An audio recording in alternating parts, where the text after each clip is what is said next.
মুড়ি অনেক মজার খাবার। তুমি বলোনি কেন এটা? কি? Good morning. ও গুড মর্নিং গাইস, আমরা আবার চলে এসেছি নতুন আরেকটি ব্লগে। আজকে আজকে আমরা এসেছি ছাদের উপরে, খেতে বসেছি। মুড়ি। তারপর কি বলবো, কি বলবো আর?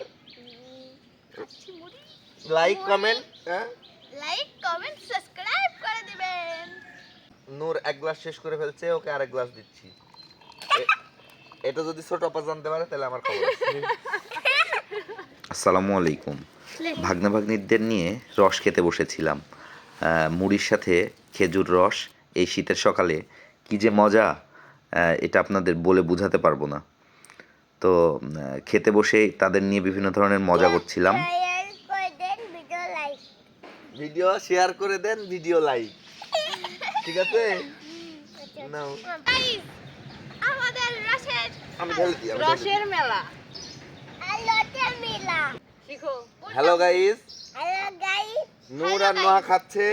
এবার আমি কেয়াকে ঢেলে দিব। এবারে কেকে আমি ঢেলে দিব। নাও চিয়ার্স করি।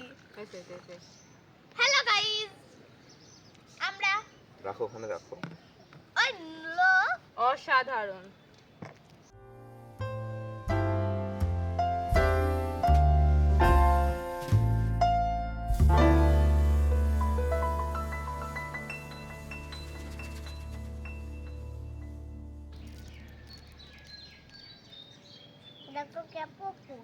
কেয়া নাও। Thank you. এভাবে আমরা সবাই মিলে শীতের সকালে রস খাই।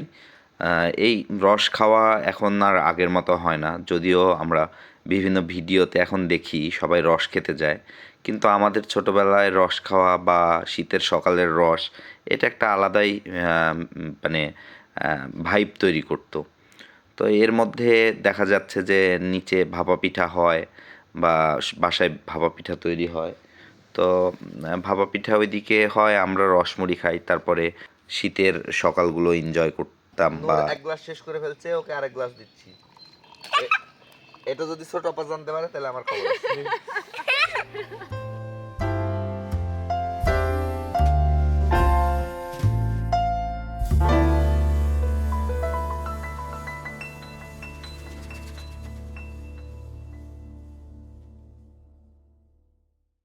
কি করো? কি খাচ্ছো? কি খাচ্ছো? ইয়াম্মি ইয়াম্মি রস। খেজুরি। তোমার শেষ, ওইটাও শেষ। মা কি করবে তোমাকে আজকে?